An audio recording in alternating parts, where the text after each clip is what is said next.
반갑습니다, 여러분. 여러분들을 만점으로 만들어드릴 역사 이야기꾼 사기꾼 최용욱입니다. 자, 오늘 할 거는 이제 무엇을 얘기하냐.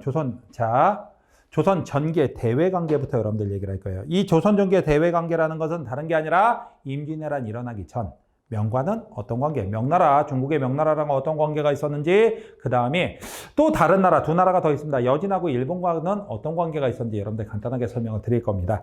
제일 먼저는 여러분들 대명관계, 명나라와의 관계가 돼요.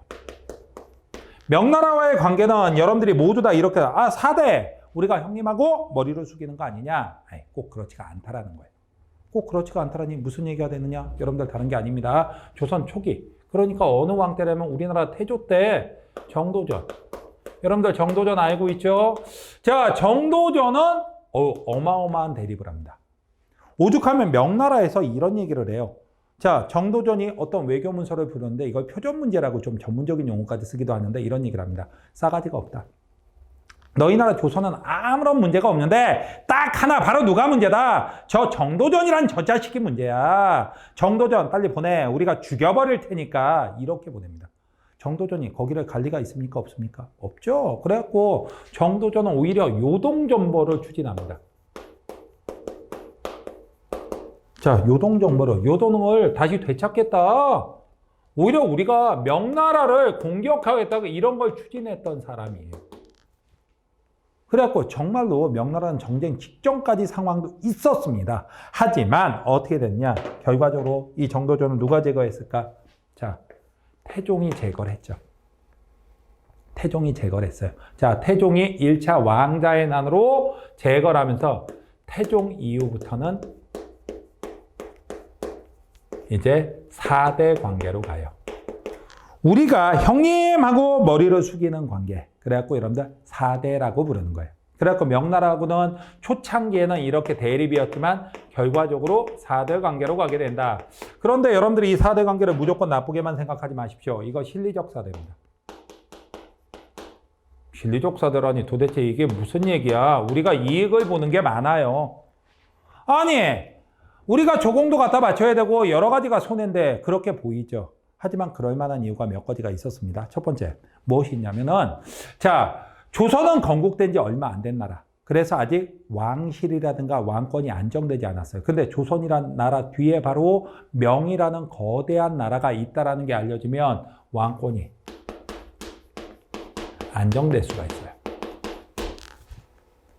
그 다음에 또 하나는 경제와 문화 교류, 선진 문화를 수입할 수 있는 문화 교류의 통로로서 바로 활용될 수가 있는 거예요. 이런 걸 하는데 많이 도움이 됩니다. 그리고 우리가 일방적으로 손해보는 것도 아니에요. 왜? 여러분들이 큰 집 가보면 시골에 큰 집 있는 학생들이 있을 거예요. 그럼 보통 아버님, 어머님이랑 자, 명절날 찾아가면 어떻게 하냐면 술 한 병, 고기 조금 사갖고 가죠. 근데 올 때 보면 자동차 뒷타이어 빵꾸 나죠. 큰아버지가 김치, 쌀, 깨, 참기름, 온갖 농산물에 출발하는데 한 말씀 더 하죠. 내일 더 붙일게요. 이거. 큰 집과 작은 집의 관계다 보니까 그런 관계가 있고, 오죽하면 이랬던 적이 있습니다. 조선에서 딱 이제 사신을 보내는데 명나라가 이게 회사품이라고 그래갖고 자기네가 조공을 받으면 돌려보내는 물품인데 이걸 내는 게 또 부담스러운 거예요. 그래갖고 얘기를 합니다. 이렇게 매년 오지 말고 한 3년에 한 번씩만 보내라. 매년 오는 거 우리 서로 부담되지 않냐. 그러니까 조선이 하면 돼. 왜? 저희 조선이 하는 행동에 뭐가 문제가 있었습니까? 뭔가 기분 나쁘신 게 있는 것 같은데 저희가 1년에 한 번이 아니라 1년에 3번을 보내겠어. 그러니까 명나라 왜 이래? 그렇게 하면 우리 망해. 이러면서 거절을 했을 정도예요. 그러니까 우리가 이 4대 관계라는 거, 조공을 갖춘다라는 거, 일방적으로 손해만 보는 건 아니라는 거, 실리적 사대라는 거 여러분들이 좀 알아두시고요. 이제 이번 시간은 그게 중요한 게 아니라 이번엔 누구하고 누구의 관계가 됐냐. 자, 여진하고 누구의 관계냐? 일본과의 관계를 얘기를 할 거예요. 자, 무엇을 얘기하느냐? 여러분들 잘 보십시오. 이거는 바로 교린정책이라고 얘기를 해요. 교린정책이라고 얘기를 해요. 교린정책은 누구하고 누구에 관한 것들이 되느냐? 하나는 여진, 또 하나는 일본이 됩니다. 교린정책이라는 건 뭐냐? 잘할 때는 당근을 줘요. 하지만 못하면 확 부셔버리는 겁니다. 자, 잘할 때는 당근을 주고 못할 때는 확 부셔버린다. 도대체 무슨 얘기냐? 여러분들 잘 보십시오. 이렇게 나눠서 여러분들 설명할 수가 있는 거예요. 자, 첫 번째 회유책이 있습니다. 잘할 땐 당근을 준다라고 그랬어요. 회유책으로는 여진한테는 무엇이 있었냐? 다른 게 아니라 귀화를 장려합니다. 귀화하면 벼슬도 준다. 추장들이 귀화하면 막 벼슬 주고 막 이래요. 그리고 나서 또 하나는 바로 무엇을 하냐면 이거 말고도 하나 더가 무역소라는 걸 둬갖고 국경에다 무역소를 두고 서울에다가는 여러분들 서울에다가도 저걸 하나 갑자기 이름이 여러분들 생각이 안 나네요. 북평관 갑자기 생각이 북평관으로 되고 교역을 허가해줘요. 여러분들은 무역소 정도 알아두면 되고 그 다음에 일본에 대해서도 여러분들 똑같이 귀화를 장려하기도 합니다. 그리고 여러분들 삼포를 개항을 해줘요. 삼포 세계 항구를 개항을 해줍니다. 어디냐? 이게 부산포, 연포, 제포. 연포는 지금의 어디냐면 울산. 그 다음에 제포는 지금의 진해가 됩니다. 여기를 열어준 거예요. 그리고 또 하나는 무엇도 하느냐? 개해약조. 세종대왕 때인데 삼포개항도 세종대왕이고 개해약조도 세종대왕인데 무엇을 하느냐? 개해약조라고 조약을 맺어서 물론 제한된 정도긴 하지만 일본의 쌀 수출 같은 걸 허용해 주기도 합니다. 헌데도 사고를 치면 결국은 두들겨 패야 되죠. 첫 번째가 이제 두 번째가 강경책이 나오는 거죠. 어떤 사고를 친대? 여진이 자꾸만 찝쩍거리고 하니까 부셔버립니다. 사군, 육진. 사군 육진 지역을 개척을 해요. 사군 육진이 어디냐? 여러분들 잘 보십시오. 자, 사군 육진 지도를 여러분들 보여드릴게요. 바로 뭐가 되냐면 다른 곳이 아니라 여기가 백두산이에요. 백두산에서 이쪽으로 가는 강을 바로 무슨 강이라고 하냐면 우리가 여기 보면 딱 써져 있죠. 압록강이라고 써져 있죠. 압록강이에요. 압록강 유역에 이 네 군데를 장악하게 한 거예요. 그래갖고 여기서 누가? 최윤덕 장군이 가서 먼저 여기를 장악합니다. 그 다음에 여러분들 이 백두산을 기준으로 해갖고 이렇게 가죠. 이 끝부분까지 이렇게 가는데 이 일대를 자, 이 두만강 유역 일대를 육진이라고 해갖고 우리가 차지하게 됩니다. 이건 김종서 장군이 개척을 하게 돼요. 여진족의 근거지라고 알려졌지만 우리가 이런 땅을 공격해서 뺏게 됩니다. 여진족을 확 눌러버리는 거죠. 그리고 이 지역을 점령했다라고 해서 무조건 우리 땅이 되는 게 아닙니다. 이 지역을 점령했다고 해서 우리 땅이 된다라는 게 아니라는 게 도대체 무엇이냐? 우리가 고려 때 실제로 윤관 장군이 동북 구성을 뺏었었어요.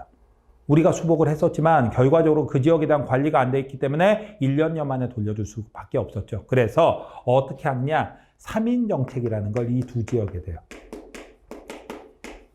3인 정책이라는 건데 3인은 남쪽에 사는 백성들을 이사시킨다. 백성을 이사시킨다. 그래서 3인입니다.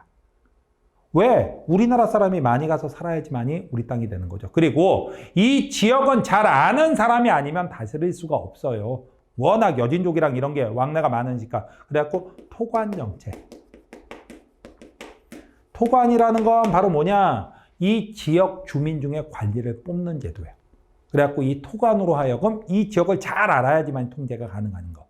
이런 걸 쓰기도 한 지역입니다. 여러분들 사군, 육진, 바로 무엇? 우리의 국경선이 현재 국경선까지 올라간 세종대왕 때 대단한 업적입니다. 꼭 좀 같이 좀 알아두세요. 그 다음에 여러분들 어디? 자, 일본이 이제 또 사고를 칩니다. 일본이 사고 치니까 일본도 밟아야 되죠. 바로 대마도. 여러분들 어디입니까? 쓰시마. 쓰시마 정보를 가죠. 누가 가느냐? 이거는 이종무 장군이 가게 됩니다. 이종무 장군이 바로 대마도를 공격해 항복을 받아내게 돼요. 이런 모습을 보여준다. 그래갖고 말 잘 들을 때는 이렇게 받아주기도 하지만 말 안 들을 때는 박살내기도 했었다. 여러분들이 기억을 해두셔야 되고 그 다음에 이랬는데도 불구하고 이 왜구들의 침략이 있었어요. 자, 이 왜구들이 왜 침략을 했냐면 당시가 일본이 원래는 센코쿠 전국시대라 갖고 혼란기였습니다. 그러다 보니까 중앙정부의 통제가 전혀 먹히지 않았었어요. 그래갖고 결국 쳐들어온 것이 1510년 삼포외란이라는 걸 일으킵니다. 삼포외란. 뭔지 알겠다. 이 삼포에서 사고를 친 거예요. 외국 새끼들이. 그러니까 조선 열받았죠. 무역 제한도 하고 동시에 무엇을 설치하느냐? 비변사. 이제 조선 후기 넘어가면서 여러분들한테 비변사 알려드릴 겁니다. 비변사라고 해갖고 이런 일본이나 아니면 여진의 침략에 대비하는 임시기구를 이때 만들게 돼요. 그런데 일본 놈들은 40여 년 뒤에 또 사고 칩니다. 1555년에 을묘외변이라는 걸 또 일으켜요. 그러니까 비변사 다시 만들어줘야 돼. 다시 만들어진다. 계속 일본이 사고 칠 것 같으니까 비변사를 아예 무슨 기구로, 상설기구로 만들어버립니다. 이러면서 일본의 침략에 대한 대비를 조금 하게 되죠. 하지만 결과적으로 1592년도에 일본이 임진왜란으로 초대형 사고를 치게 되죠. 자, 이렇게 초창기의 대외관계, 여러분들이 좀 소홀히 하고 할 수 있는 부분이긴 한데 그래도 제대로 좀 알고 넘어가셔야 됩니다. 자, 그렇다면 이것과 관련된 문제가 뭐가 있었는지 한번 보도록 하죠. 자, 조선의 대외 정책으로 옳지 않은 것, 옳지 않은 것이라고 되어 있습니다. 명관은 태조 때부터 친선관계. 이거 여러분들이 놓치기 쉬운 거죠. 태조 때는 친선관계가 아니라 태조 때라면 누가 정도전이 권력을 잡고 있던 시기죠. 그러다 보니까 친선관계가 아니라 대립관계였어요. 그러다가 이 정도전이 제거되고 나서야 친선관계예요. 그래서 이거는 틀렸습니다. 여진과는 국경지역에 무역서를 두어 무역을 허용하였다는 얘기. 일본이 삼포 외란을 일으키자 비변사를 설치하여 대응하였다는 얘기. 그 다음에 일본과는 삼포를 개항하고 제한된 범위 내에서 교역을 허용한 것도 맞죠. 명에 대해서는 4대 정책을, 여진과 일본에 대해서는 교린 정책을 취하였다. 명은 4대, 일본과 여진은 교린. 아시겠죠? 자, 그 다음 문제가 됩니다. 다음은 조선 전기의 대외 관계에 대한 내용입니다. 가나에 들어갈 내용이라고 얘기를 했어요. 여진, 회유책, 무역소 설치. 그 다음에 이렇게 됐고 여진. 그 다음에 강경책은 가는. 일본을 공격. 여진을 공격. 사군육진 개척이구나. 사군육진 개척이에요. 동북구성은 고려시대 동북구성은 고려시대 때 윤관 장군. 그 다음에 강동육주는 고려 초기에 서희 장군이 되죠. 둘 중에 하나입니다. 자, 그 다음에 일본에 대한 회유책이라고 해서 스시마 정벌은 강경책이고요. 바로 무엇을 하느냐? 가만히 보니까 삼포개항이 있죠. 왜?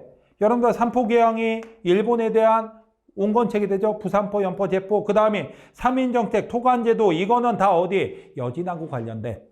자, 사군 육진을 통치하는 정책이 되죠. 그러다 보니까 정답이 되는 건 무엇? 4번이 정답이 됩니다. 자, 이렇게 해서 조선 전기의 대외관계에 대해서 살펴봤습니다. 이번 강의 여러분들 고생하셨고요. 다음 강좌에서 뵙도록 하죠.